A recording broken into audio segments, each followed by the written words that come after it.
Welcome to this explainer. We all know the names Romeo and Juliet, right?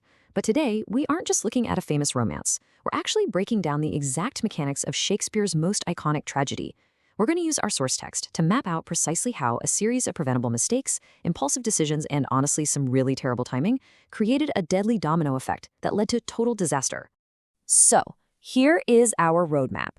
1. An ancient deadly grudge. 2. A secret forbidden love. 3. Blood in the streets. 4. The friar's desperate plan. And finally, 5. The ultimate tragic price. Don't just view these as standard chapters. These are the 5 fatal dominoes that guarantee this whole story goes off the rails. Let's dive into section 1. An ancient deadly grudge. The first domino. We've got to start by looking at the volatile environment of Verona itself. The city is essentially a powder keg. Just look at the chaos in this plaza here. Swords are drawn, faces are completely twisted in anger. This bitter, long-standing feud between the Montagues and the Capulets has turned the public streets into a literal battleground. And this acts as the very first domino, setting up an incredibly dangerous trap for absolutely everyone involved, long before our main characters even meet.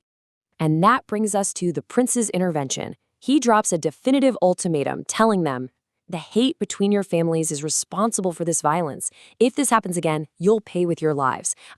That is not a gentle warning, right? It's a straight-up promise of execution. This places a massive, deadly weight over every single action in our timeline from here on out. If anyone steps out of line now, the punishment is death.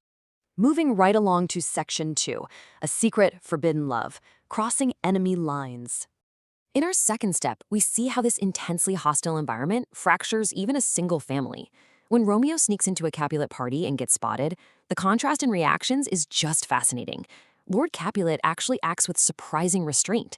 He demands peace just to avoid the prince's wrath. But his nephew, Tybalt, he feels utterly humiliated and wants to kill Romeo right then and there. Tybalt's burning rage becomes the next wobbling domino, just waiting to fall. Completely oblivious to Tybalt's brewing revenge, our young lovers make a fatal, rushed choice. As they converse secretly by the balcony, they aren't just casually flirting. They are literally pledging their entire lives to a sworn enemy less than 24 hours after meeting. And honestly, this is a great time to point out a truly staggering fact. This entire tragic chain of events we're tracking, it unfolds over just 4 days. It's wildly romantic, sure, but strategically, it is incredibly dangerous. Which brings us to section 3.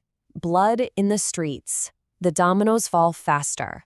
Now we reach the absolute turning point of the story, where youthful stubbornness directly collides with the prince's law. Because Romeo and Juliet marry in secret, Romeo suddenly really wants peace with his new in-laws. But Tybalt is totally unaware of this marriage, so he interprets Romeo's sudden calmness and refusal to fight as sheer cowardice. It's this immense failure to communicate that sparks a deadly confrontation. And suddenly, the situation cascades completely out of control. Romeo's friend Mercutio fights Tybalt out of pride and gets killed. This pushes Romeo into a blind, vengeful rage, and he slays Tybalt in return. Notice Romeo fleeing the plaza here, leaving 2 dead bodies behind. He has just triggered the prince's ultimate punishment. But instead of death, the prince decrees immediate exile. Romeo has to leave Verona forever.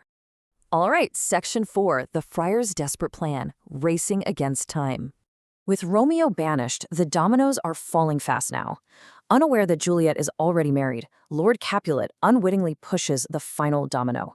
Notice his absolute fury here, pointing a finger and threatening to literally throw a grieving Juliet out into the streets to die if she doesn't marry a man named Paris. She is isolated, terrified, and left with absolutely nowhere to turn except to Friar Lawrence for a radical, really desperate solution. I want you to stop for a second and ask yourself this question as we look at the friar's strategy. What happens when a desperate plan relies on perfect timing and perfect communication? Keep that in the back of your mind because we're about to see exactly how fragile a plot built entirely on secrets truly is. Let's take a look at Friar Lawrence's fragile blueprint. Step 1. Juliet drinks a potion to simulate death. Step 2. She lies in the family crypt for 48 hours. Step 3. Romeo gets a secret letter explaining the whole ruse. And step 4. He rescues her. On paper, it's a clever 4-step plan. But in reality, if a single one of these logistical steps fails, the entire escape turns into a literal death trap. And that leads us to section 5. the ultimate tragic price, the final collapse. This timeline maps out the tragic irony flawlessly. Just look at how fast this final collapse happens. Wednesday evening, Romeo's servant sees Juliet's funeral and rushes to tell Romeo she's dead. Bad news travels instantly. Meanwhile, on Thursday morning, the friar's messenger carrying the life-saving truth is randomly stopped by a village plague quarantine. The truth gets stuck, while the lie makes it to Romeo, bringing him back to Verona with a bottle of real poison. Inside the cold walls of the Capulet crypt, the final domino falls. Because of that delayed letter, Romeo takes his poison just moments before Juliet wakes up from hers. She opens her eyes, realizes the horrifying reality that her husband is dead right beside her, and out of sheer, overwhelming grief, makes the ultimate sacrifice with his dagger. These two moments, placed side by side, brilliantly illustrate the true cost of the feud. On the left, we see the vibrant, music-filled party where they first locked eyes, and on the right, the cold, silent reality of the crypt where their family's blind hatred ultimately buried them. It is just a shocking visual contrast of cause and effect. For never was a tale of more woe than this of Juliet and her Romeo. The prince's final decree serves as a haunting reminder of the wreckage left behind by petty hatred. It leaves us with an incredibly powerful question to reflect on today. What grudges are you stubbornly holding onto in your own life? And are they really worth the potentially devastating cost? Thank you so much for joining me for this explainer, and I will see you next time.